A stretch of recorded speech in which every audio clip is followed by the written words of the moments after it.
एक बार की बात है, एक लड़का था। उसका नाम सबल था, जो नगर में रहता था। वह अपने जीवन से बहुत निराश था। उनकी निराशा का कारण यह था कि वह अब तक अपने जीवन में कुछ नहीं कर रहा था।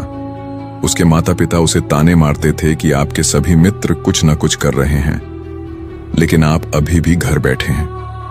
दोस्तों के बीच भी अक्सर उनका मजाक उड़ाया जाता था। वह कहीं जाता तो लोग उससे पूछते कि आप क्या कर रहे हैं। उसे यह बताने में भी शर्म आ रही थी। वह कुछ नहीं कर रहा था। धीरे धीरे उसने रिश्तेदारों से मिलना जुलना कम कर दिया और लोगों से मिलना भी बंद कर दिया। वह ज्यादातर समय घर पर ही रहता है। वह अकेला रोता है और भगवान को कोसता है और अपनी किस्मत को दोष देता है। अब उसे अपना जीवन बोझ लगने लगा था। कभी कभी वह सोचता कि कब वह कुछ करने के योग्य बनेगा, और फिर वह सोचता कि जिंदा रहने से अच्छा मर जाना है। एक दिन वह अपने नगर की एक गली से गुजर रहा था। तभी उसने देखा कि एक उपदेशक दुख और परेशानियों पर उपदेश दे रहा है।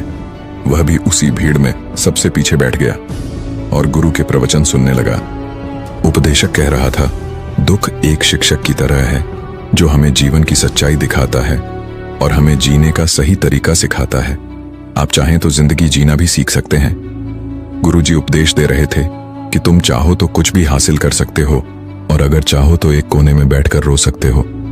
इन सभी बातों को सबल ध्यान से सुन रहा था, लेकिन शिक्षक की यह बातें पसंद नहीं आई। उसने खड़े होकर कहा कि कुछ भी सिखाने से दुख दूर नहीं होता, इसमें केवल दर्द होता है। दुख की पीड़ा अनंत है। ऐसा लगता है कि इसके बाद कुछ होने वाला नहीं है। इससे कुछ भी फर्क नहीं पड़ता है। इसके सामने तो मौत भी छोटी लगती है। उपदेशक ने कहा, फिर तुम्हारा दुख क्या है? सबल ने उसके सामने अपनी सारी व्यथा सुनाई और पूछा, मेरे दुख का कोई उपाय है तुम्हारे पास? यह सुनकर शिक्षक मुस्कुराए और बोले, तुम उस दिन मेरे पास आओ जब आपके जीवन में वास्तविक दर्द हो। मैं आपकी समस्या का समाधान अवश्य करूंगा।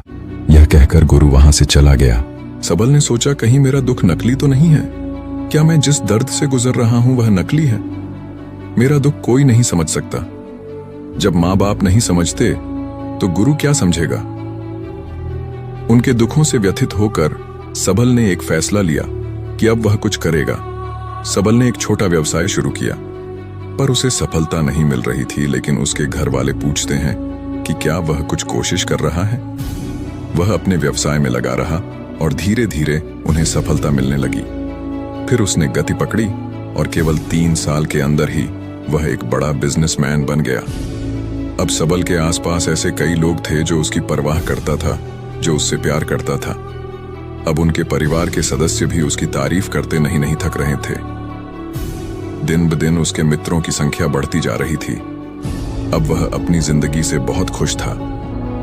उनके कुछ दोस्तों ने उन्हें सलाह दी कि जब आप एक बड़ा बिजनेसमैन बनकर बहुत खुश हैं, तो सोचिए आपको कितनी खुशी होगी अगर आप इस शहर और इस राज्य के सबसे बड़े बिजनेसमैन बन जाते हैं। कितने लोग आपसे जुड़ना चाहेंगे, आपकी कितनी बड़ी ख्याति होगी, और स्वयं राजा भी आपसे दोस्ती करना चाहेंगे और जरूरत पड़ने पर ही आपसे पैसे उधार लेंगे। दोस्तों की यह बात सबल के मन में घर कर गई। अब वह और पैसे कमाने की कोशिश करने लगा, लेकिन उसे यह सब बहुत ही जल्दी चाहिए था। वह समय बर्बाद नहीं करना चाहता था। उनका अधिकांश समय इन चीजों को प्राप्त करने में गलाने लगा। इसलिए वह ऐसे काम करने लगा जो सही नहीं था। उसने बड़ा उधार लेना शुरू कर दिया। उसके दोस्तों से पैसे की मात्रा और अधिक मुनाफा कमाने के लालच में वह अपने माल में मिलावट करने लगा। उसने अन्य व्यापारियों के खिलाफ भी साजिश रची और उन्हें डराया धमकाया। जैसा उसके दोस्त कहते थे वैसा ही करता था। वह इन तरीकों से ज्यादा पैसा कमा रहा था, पर अब उसके जीवन में पहले जैसा चैन न था। उनके मन की शांति गायब हो गई थी और वह रात को सो नहीं पाता था। वह हंगामे में रहता था।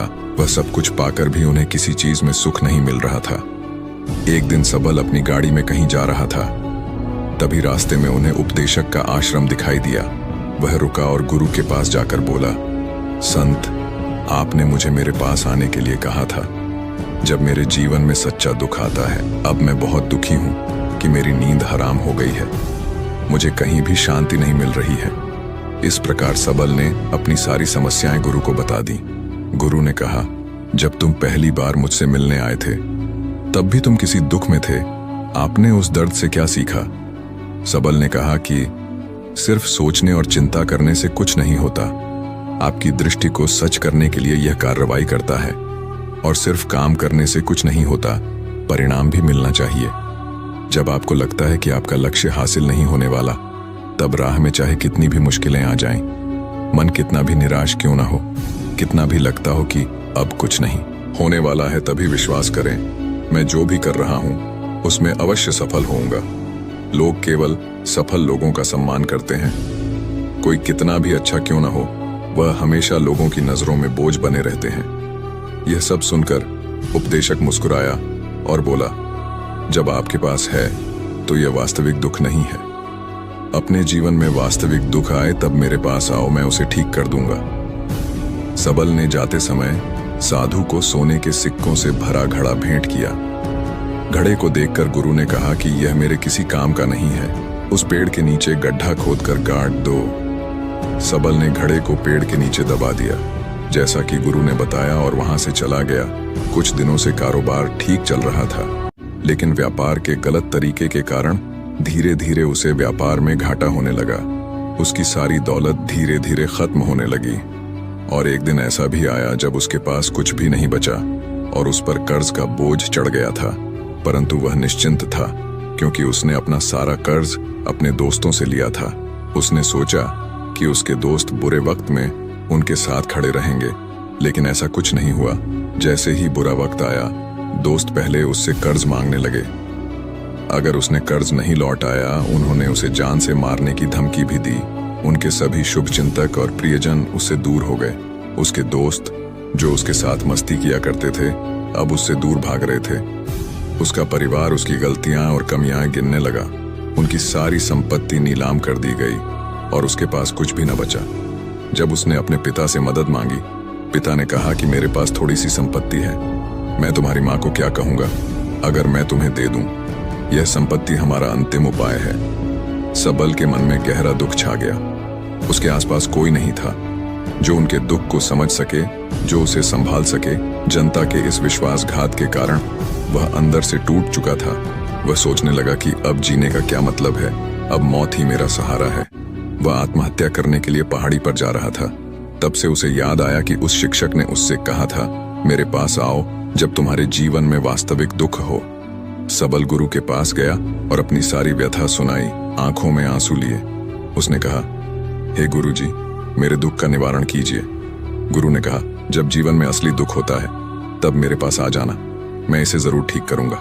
सबल ने कहा कि ये क्या हो रहा है, मेरी जिंदगी में अभी दुख नहीं है, तो आखिर असली दुख क्या है? गुरुजी ने सबसे कहा कि पहले आप मुझे बताओ, आपने अपने दुख से क्या सीखा? सबल ने कहा कि मैंने वह सीखा, जो लोग हमारे जीवन में आते हैं वह हमारी सफलता और प्रगति के कारण वो हमें धोखा जरूर देंगे, क्योंकि बुरे समय में वे हमारे साथ नहीं खड़े होंगे। वे अच्छे समय में ही हमारा फायदा उठाएंगे और बुरे समय खड़े होंगे। वे अच्छे समय में ही हमारा फायदा उठाएंगे और बुरे समय में हमें छोड़ देंगे। उन लोगों पर ही भरोसा करें जो हमारे बुरे समय में हमारे साथ खड़े रहते हैं। लेकिन ऐसे लोग बहुत कम होते हैं, लेकिन जिनके पास है उन्हें उनकी सराहना करनी चाहिए, उनका अपमान नहीं करना चाहिए। मैंने कभी भी किसी के खिलाफ साजिश नहीं रखना चाहिए।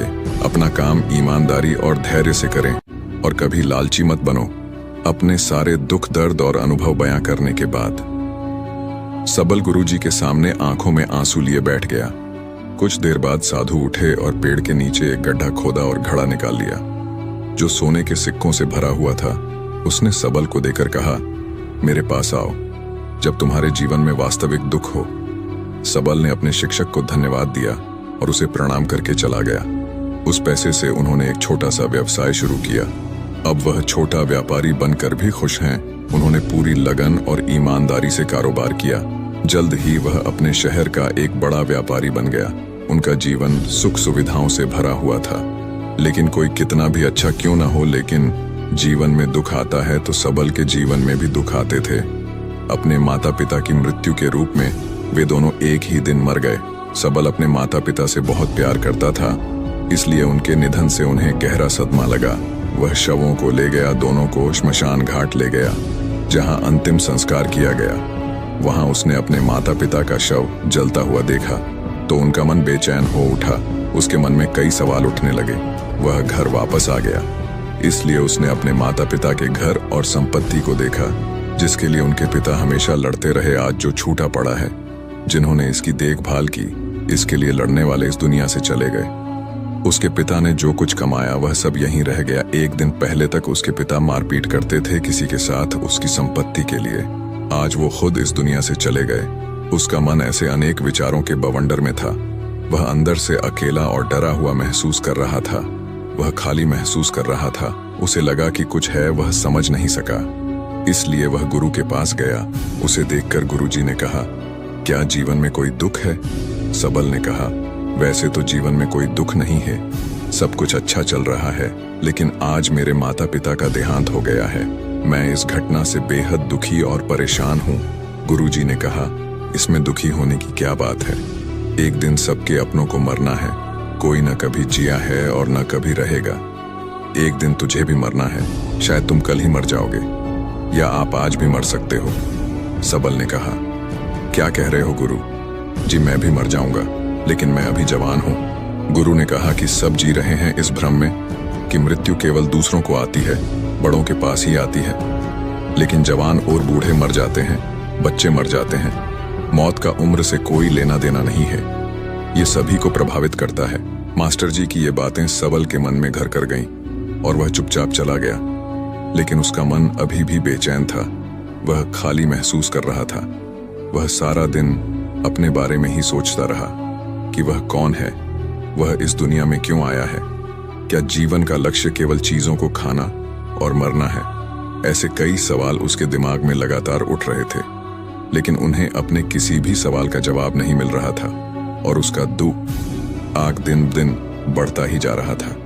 इसलिए कुछ दिन बाद वह फिर से गुरुजी के पास पहुंचा और बोला, हे स्वामी, मैं बहुत दुखी हूं क्योंकि मैं यह नहीं जान पा रहा हूं कि मैं कौन हूं और मैं इस दुनिया में क्यों आया। ये सुनकर गुरुजी मुस्कुराए और बोले, आज आपके जीवन में पहली बार सच्चा दुख उत्पन्न हो गया है। ये वास्तव में दुख कहलाने के लायक हैं। हम नहीं जानते कि हम कौन हैं, हम क्यों आए हैं, क्या करें, कैसे करना है। सबल ने अपने गुरु से कहा कि उसकी दुर्दशा दूर करो। गुरु ने कहा कि हम सभी इंसान हैं, जीवन भर संग्रह करते रहते हैं। सबल ने कहा कि सभी इंसान जीवन भर धन, सम्मान, परिवार, प्रतिष्ठा, मित्र, शत्रु आदि जमा करता है। गुरु ने पूछा, क्या हम एकत्रित की गई चीजों में से कुछ भी अपने साथ ले जा सकते हैं? सबल ने कहा, कोई भी इंसान अपने साथ कुछ भी नहीं ले जा सकता, वह सिर्फ अकेला ही जाता है। मेरे माता पिता भी अपने साथ कुछ भी नहीं लेकर गए। सब कुछ धन, संपत्ति, वैभव सब कुछ यहां पर छोड़कर गए। शिक्षक ने कहा, अब मेरी बात ध्यान से सुनो। इस संसार में हमें जो संग्रह करना चाहिए वह हम नहीं करते। चीजें हमारे सामने होती हैं, लेकिन हम उन्हें देखने की कोशिश नहीं करते। हमें इस दुनिया में जो कुछ भी इकट्ठा करना है वह हम खुद हैं। हमें खुद को जुटाना होगा ताकि जब हम मरें तो हम एकजुट हो सकें। और खुद को पहचानने में सक्षम होने के लिए हम अंदर बंटे हुए हैं। हम प्यार, नफरत, गुस्सा, ईर्ष्या में बंटे हुए हैं। क्रूरता, धन, स्थिति, प्रतिष्ठा, सम्मान, पहचान, धर्म, जाति, सैकड़ों, हजारों ऐसी चीजों और इच्छाओं में हम विभाजित हैं और टुकड़ों में जीवन जी रहे हैं। इस विभाजन के कारण हमारी चेतना कभी एक नहीं हो सकती। हमारी चेतना शक्ति बिखरी हुई है, इसलिए हमारे पास इतना समय नहीं है, इतनी ऊर्जा नहीं कि हम मुड़ सकते हैं और अपने भीतर देख सकते हैं। वास्तव में धन, सम्मान और सुविधाओं का अभाव, लोग इसे दुख समझते हैं और जीवन भर के लिए जो दुख कहकर रोते रहते हैं और समाधान खोजने का प्रयास करते रहते हैं। उन्हें अपना समाधान कभी नहीं मिलेगा, क्योंकि जिसे लोग दुख कहते हैं वह वास्तविक दुख नहीं है। यह सिर्फ एक आदमी की इच्छा है, उसकी इच्छा कभी पूरी नहीं होती। स्वयं पर ध्यान दो। अपने मृत्यु से पहले अपने आप को जानने की कोशिश करो, बिखरो मत। सबल ने कहा, तो गुरुजी, क्या हम इस संसार को छोड़ दें? हमारी सभी इच्छाओं को मार देना चाहिए। किसी से प्रेम नहीं करना चाहिए, धन संग्रह नहीं करना चाहिए, सम्मान की आशा छोड़ देनी चाहिए। शिक्षक ने कहा कि भावनाओं और इच्छाओं ऐसे बिखरे हुए मनुष्य में से निकल आओ, जैसे कोई पत्थर पहाड़ से गिरे जिस पर पर्वत का कोई वश नहीं है, सिवाय देखने के। परेशान होना, और कुछ खोना, वैसे ही बिखरे हुए मनुष्य की इच्छाएं बेकाबू और दर्दनाक हैं। उसका अनियंत्रित मन इच्छा करता रहता है और कल्पना करता रहता है, और यह दुख देता है। लेकिन जब एक व्यक्ति अपने मन को एकत्र करता है तो वह जो कुछ भी करता है वह उसके नियंत्रण में होता है। फिर उसकी इच्छा से इच्छाएं भी उत्पन्न होती हैं। सबल ने कहा कि आपने मेरे असली दुख का समाधान कर दिया। आपका बहुत बहुत धन्यवाद। अब से मैं खुद को समेटने, खुद को तराशने की कोशिश करूंगा। गुरुजी ने कहा कि मानव शरीर में बहुत ऊर्जा और शक्ति है, लेकिन यह फालतू के कामों में भंटा हुआ है, बेकार की बातों में लगा हुआ है। यह एक बहुत ही शक्तिशाली मशीन की तरह है। एक बच्चे के हाथ में रखा जा रहा है और वह बिना सोचे समझे अपनी शक्ति बर्बाद कर रहा है, और बिना किसी नियंत्रण के। इसीलिए इस शक्ति पर ध्यान दें, अपनी चेतना, और इसे इकट्ठा करें। सबल को अपने प्रश्नों का उत्तर मिल गया। उसने अपने गुरु का शुक्रिया अदा किया और चुपचाप चला गया। दोस्तों, उम्मीद है आपको यह कहानी पसंद आई होगी। अगर आपको यह कहानी पसंद आई हो तो अपने दोस्तों और परिवार के साथ जरूर शेयर करें। आपका कीमती समय देने के लिए धन्यवाद।